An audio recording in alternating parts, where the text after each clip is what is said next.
De volta com o nosso Você Bonita, e a gente já começa falando de unhas saudáveis, ou melhor, o que a gente deve fazer como hábito para mantê-las saudáveis. Elas vão além, né, de uma unha bonita, que a gente gosta de estar sempre com esmalte, enfim, ou cada um curte ali a forma como vai deixar o formato da unha, mas isso é uma parte. A outra parte é a nossa saúde. Por isso, doutora Viviane Scarpa está com a gente mais uma vez, nossa dermatologista. Obrigada Sociedade pelo Brasileira convite. de Dermatologia. Bem-vinda mais uma vez, doutora. Bom, vamos lá. Vamos.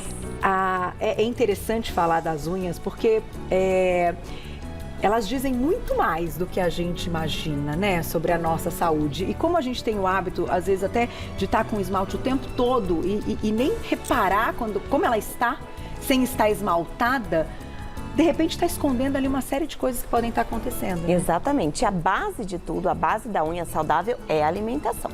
Ah, é? Então, a gente sabe que os pacientes que não estão ingerindo a quantidade correta de proteína, de ferro. Então, se o paciente tem, por exemplo, uma anemia, pode ser que na unha seja a primeira manifestação. Tá. Ou um problema de tireoide, por exemplo. Ah, tireoide também. Também. Então, é uma queixa comum, né, dos pacientes. Então, as principais vitaminas que a gente precisa para as unhas ficarem saudáveis, a gente encontra onde? Gente, a gente encontra principalmente no ovo, né, que o ovo, a clara do ovo, ela tem... a gema tem uma substância que chama biotina, que é muito comum, né? Que a gente ingere biotina, você vai comprar um suplemento de cabelos e de unhas, tem biotina, né? A gente sabe que a biotina que é boa, mas quando a gente ingere o ovo com a clara mole, a proteína da clara mole, que chama avidina, ela se gruda na biotina e a gente não absorve.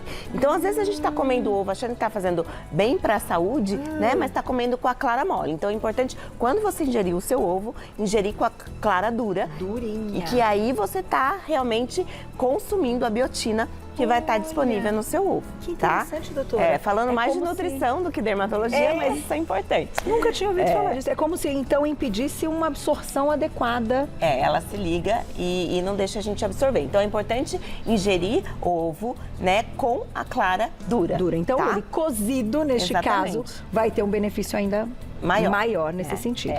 E esse grupo também, Eu trouxe um pouquinho aqui de nozes, porque tem ômega 3, a gente sabe que o ômega 3 também é importante para a hidratação, né, das unhas.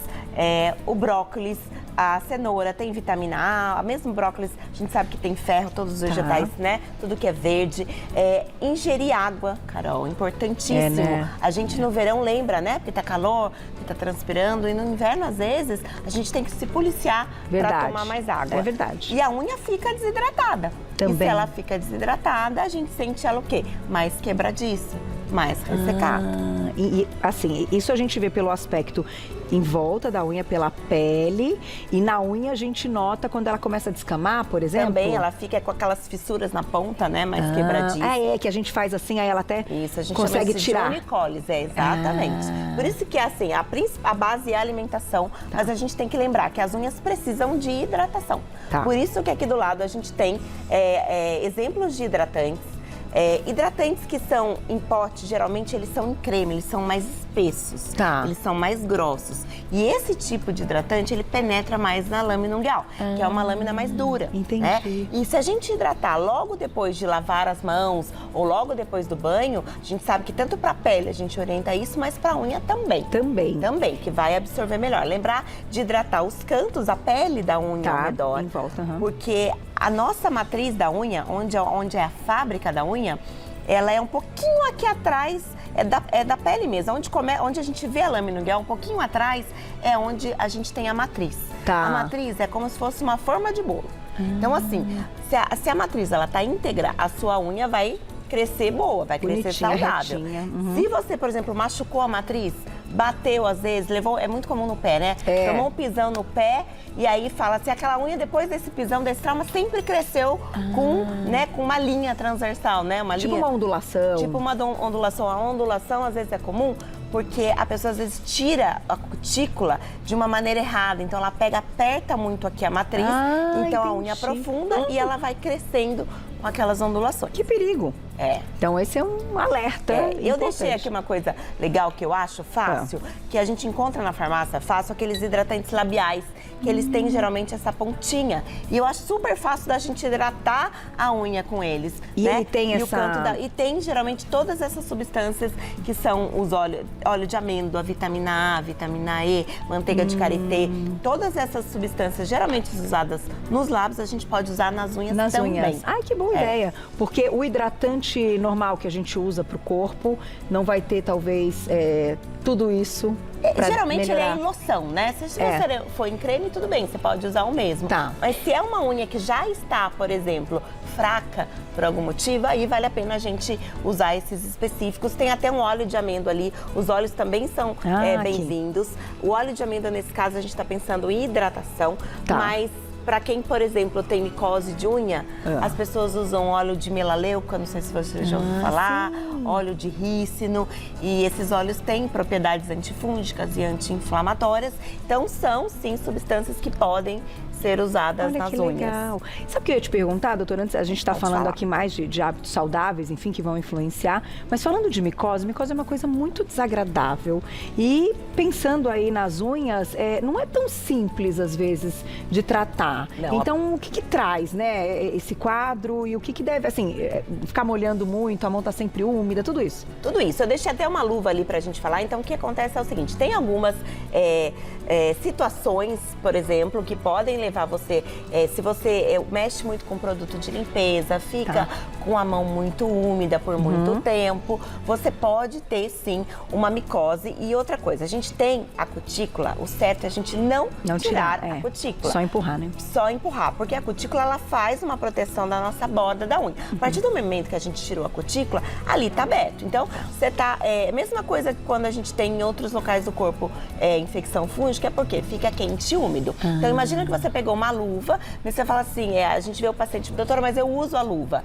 Mas muitas vezes você coloca a mão que já tá úmida dentro da luva. Entendi. Ou a luva já está molhada. Nossa. Então, isso a gente tem que prestar atenção, porque repetidamente isso, se você pega um fungo, a partir do momento que você pegou, se a gente começar a tratar no começo, é mais fácil. É mais fácil. Porque uma coisa que as pessoas fazem também, e que é muito ruim, tem acho que uma foto aqui, né, que eles estão mostrando, é comum esse espessamento ungueal que ele dá embaixo da unha, que o fungo vai crescendo. Aí a pessoa faz o quê? Pega um palitinho, né, um pozinho de laranjeira e vai raspando ali. Só que cada vez que você vai levantando para tirar, você vai levantando a sua unha e muitas vezes empurrando esse fungo mais para dentro. Nossa! E isso é muito ruim. Então, assim, a primeira coisa que eu falo é joga fora o pauzinho de laranjeira. Não é para usar esse pauzinho. É para jogar fora, porque cada vez que a gente faz isso, você descola ela do leito. Entendi. E aí aumenta, claro, a proliferação. E até ele vai invadindo aí. E quem tem fungo, é importante também, às vezes a gente está tratando o paciente e a gente esquece de limpar os sapatos, né, Carol? Então, assim, eu peço para todo mundo também colocar antifúngico no sapato, colocar o sapato no sol, trocar a meia todos os dias. Sim. Isso é super importante. E a gente às vezes deixa a bota no armário, vai pegar depois de um tempão. Ixi. Então, de repente, é bom tirar, pelo menos aí, a cada 6 meses você tira tudo, coloca tudo no sol. Mas o sapato que você usa todo dia, se você tem o fungo, você tem que prestar mais atenção. E quando a gente fala, principalmente das mãos, vai passando, né? A gente tem uma unha que pode pegar... Pode passar, né? Inclusive, se você usar o seu material, né? Mesmo que seja o seu próprio material, de manicure. Se você tem uma unha e você passa para outra, você pode passar de manhã para outra, né? A gente trouxe aqui o kit manicure para falar que é importante. Tá aqui na frente. O kit manicure, gente, é igual escova de dente. Cada um tem que ter o seu, tá?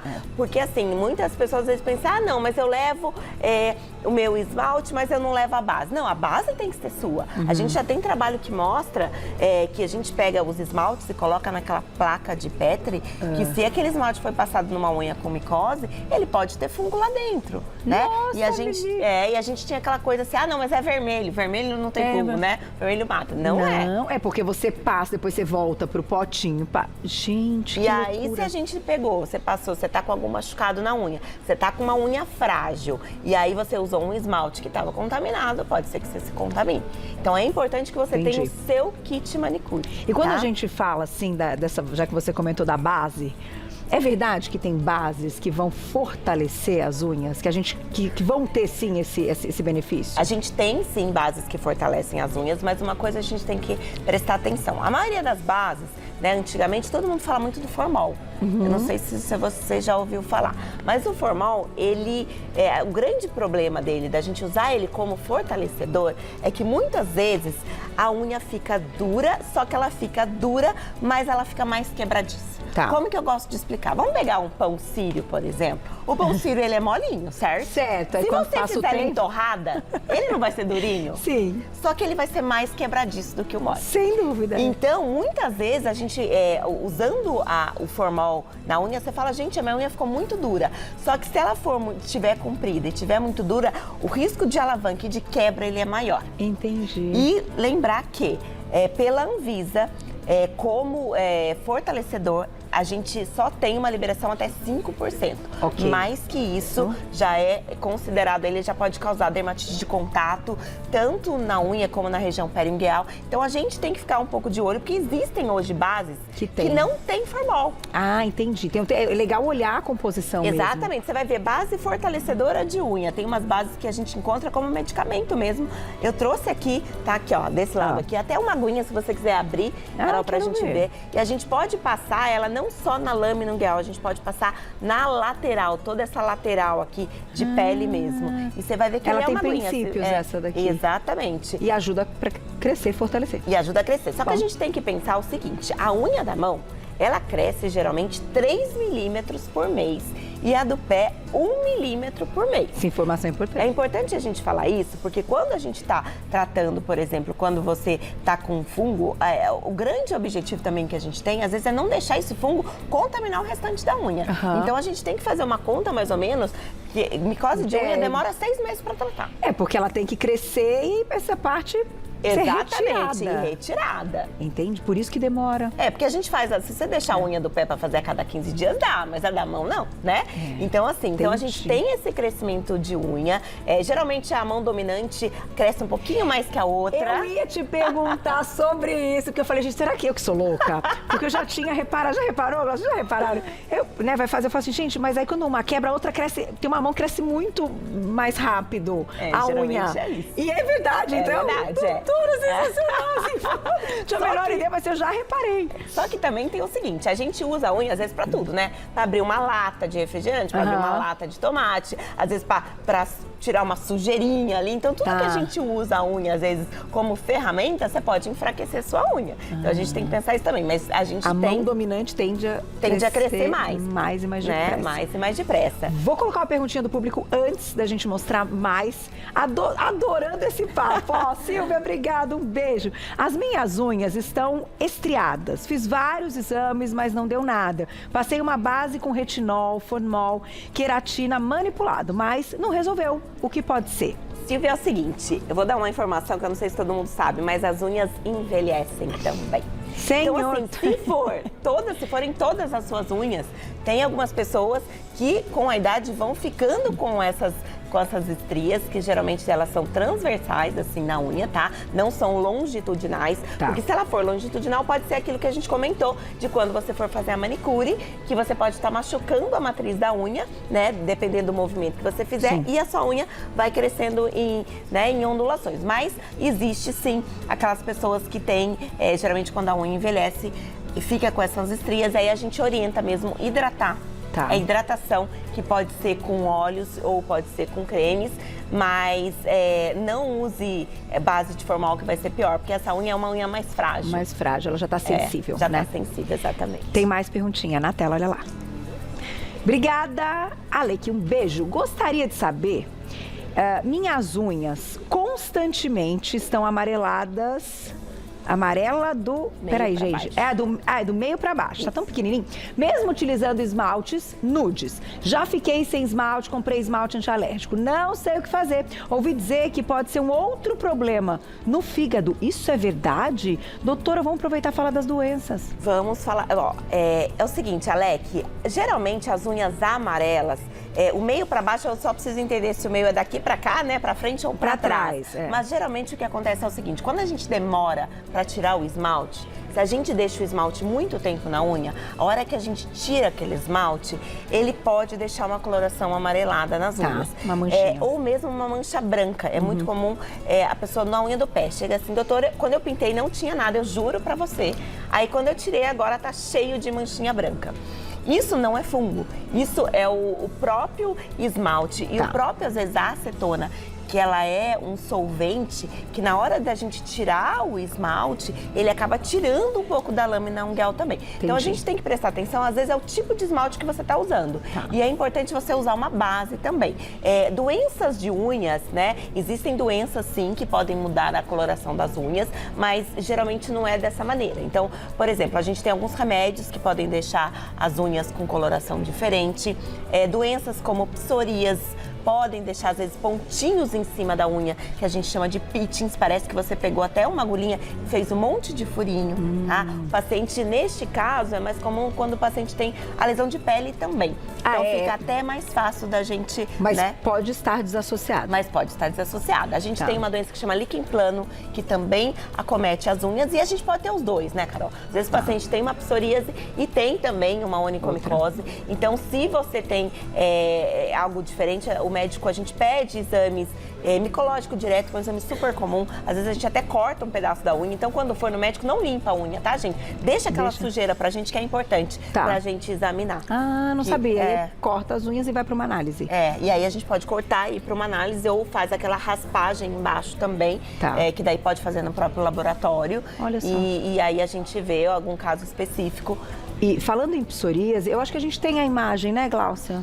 Não sei se já estava pronto, se está com perguntinha, mas a minha dúvida é a seguinte, quando a gente fala de psoríase desassociada com a que é cutânea, enfim, que tem outras reações, os exames de sangue também são importantes? Ou nesse caso não, é uma questão clínica mesmo? Não, exame de sangue não, aí nesse caso não, depende se o paciente está tomando algum remédio, aí depende do que eu vou entrar via oral para ele, tá? Aí isso vai depender, mas não seria uma alteração de sangue que vai alterar. Então, doenças, isso aqui por exemplo, vezes... marcadores de doenças autoimunes, coisa e tal, isso não muda? A unha não. Na unha não. Não. Era essa a minha mas, por exemplo, o paciente pode ter, por exemplo, um quadro de lúpus também pode acometer a unha. Pacientes que roem a unha, né, Carol? Quando a gente rói a unha, estraga tanto o dente, né? Sim. Como geralmente, a maneira que você rói a unha, você pode também machucar a matriz. E ela também pode ficar com essas ondulações. Aqui é só um exemplo, né, doutora? Mas aqui é um exemplo, que a gente vê, pode ter, às vezes são várias pintinhas que tem. Você vê que aqui tem umas estrias, a paciente teve uma lesão vascular aqui também, né? Que a gente tem um aumento da vascularização. Quando a gente pega o nosso dermatoscópico, como se fosse uma lente de aumento do dermatologista, a gente avalia primeiro aqui, né? Onde eu falei que a matriz da unha é essa região. Então, tudo que a gente machuca aqui vai crescer alterado. Tá? Então, assim, a gente tem que ficar também atento em relação a isso. Entendi. E essa unha, imagina, é uma unha que tem uma alteração na superfície, então se eu entrar em contato com fungo, com bactéria, ela também pode inflamar. Então, é essa que é a grande questão. E precisa de um olhar do médico para dizer o diagnóstico, né, doutor? Então tem a parte clínica toda importante, claro, os exames que você comentou que podem ser complementares e importantes. Vou colocar mais perguntinha, não sei se já está no ponto. Aí, Jéssica, obrigada, um beijo. Tenho uma unha do pé que ela descola e sai de vez em quando. O que pode ser? Devo me preocupar? Jéssica, a gente vai conversar com você o seguinte, por exemplo, Carol que corre, né? Quando você corre, Carol, se a unha não ficar curta, pode ser que ela descole, né? Sim. Então, assim, depende, a gente tem que investigar aí quais são os seus hábitos. Porque geralmente o paciente que faz a corrida, fica apertado, fica apertado a unha. Você compra até um tênis maior, né? A gente compra a gente orienta a comprar um número maior e deixar a unha o mais curta possível. O fato dela cair, se ela não estiver doente, a gente tem que ver se não é por acaso, se ela tá fazendo um efeito de alavanca, que a gente fala. Então, se a unha ficar um pouquinho maior ou com esses atritos, ela pode estar levantando, aí realmente ela descola, tá? Quando que a gente deve se preocupar, né, com uma doença de unha? A gente tem até melanoma de unha, não sei se você sabia disso, Carol, mas quando aparece uma mancha escura que você não tinha, até nevo, né, o principal diagnóstico diferencial, quando a gente tem essa coloração, que geralmente é uma linha escura, a gente pensa tanto em melanoma como um tipo de pinta, né, que é um nevo. Tem algumas características que o médico vai olhar, se é só, tem gente que tem várias unhas, aí isso aí seria mais uma coisa genética, tá? Mas a gente tem que prestar atenção. E existe até o carcinoma espinocelular também. Olha. Geralmente ele é mais comum nos pés, às vezes tem a pessoa acha que é uma verruga, que ela tem há muitos anos, às vezes ela está tratando como verruga, e no final aquilo pode ser um câncer de pele, e aí a gente tem que tratar de outra maneira. Precisa descartar de qualquer forma. Precisa descartar de qualquer forma. Por isso, sempre, mesmo que esteja tudo bem, você não tenha notado nada estranho, na consulta com o dermatologista, tudo deve ser visto, desde as pintas até toda essa parte das unhas que às vezes a gente outra coisa que eu quero chamar a atenção, às vezes o paciente está tratando de uma micose de unha, né? Tá tratando da micose de unha, já comentei que a gente precisa cuidar dos sapatos, mas muitas vezes ele tá com uma micose na pele do pé. Então, se ele tiver com uma descamação plantar e aquilo for uma micose e a gente não tratar, ele tá se reinfectando. Entendi. Então, isso também a gente tem que prestar atenção na consulta. E fica no sapato, fica em tudo, né? Fica em tudo. Gostou? Exatamente. Fica no sapato. Sabe que você comentou do negócio da corrida, o que aconteceu comigo até agora nas férias? Eu acho que uma unha estava um pouquinho maior e machucou o dedo do lado. Sangrou de manchar o tênis, doutora, de sangrar da meia. Quando eu tirei, eu falei, gente, o que é isso? E você não sente, você tá aquecido ali, quando tira, então, o cuidado com as unhas dos pés, nossa, é muito importante. Eu até deixei aqui muito. uma dica aqui, Carol, se, por exemplo, você machucou a unha em casa, né, machucou, ou nesse caso da corrida, ou tirando uma pelinha, né, a cutícula, o que a gente pode fazer nos primeiros dias? Usar salmoura, água morna com sal. Olha só. Se não melhorar, em torno de 3 dias, ou estiver piorando, você vê que ficou pus, inchado, aí você procura um médico dermatologista. Mas usar clorexidine, povidine e usar essa salmoura, usar uma escovinha para limpar entre a unha e a pele, porque às vezes é uma região que está inflamada e você não consegue limpar. Então, usar uma escovinha também é legal. Isso é uma dica para se você machucar aqui, eu acho legal a gente dar para as pessoas. Todas as dicas foram valiosíssimas, doutora. Parabéns, como sempre. Olha quanto assunto esse universo das unhas. Era o que eu imaginava, né? E o melhor de tudo é que, assim, ter esse tipo de atenção, a gente coloca aqui como um alerta. Então, né, chama a atenção. Então, hoje, olhe para suas unhas. É claro, a gente gosta de deixar esmaltada e tudo, mas no momento que ela estiver ali sem, prestar mais atenção, mais esses cuidados, porque realmente pode revelar outras coisas. Eu vou agradecer a doutora mais uma vez, sempre com a gente, doutora Viviane Scarpa, ela é dermatologista pela Sociedade Brasileira de Dermatologia, e você encontra o trabalho nas redes sociais, no @doutora, abreviado, Vivi Scarpa Dermato, @doutora, abreviado, Vivi Scarpa Dermato, lá no Instagram. Obrigada sempre. A você, adorei. Até a próxima, também. viu? Beijo na sua filha. Obrigada. Bem.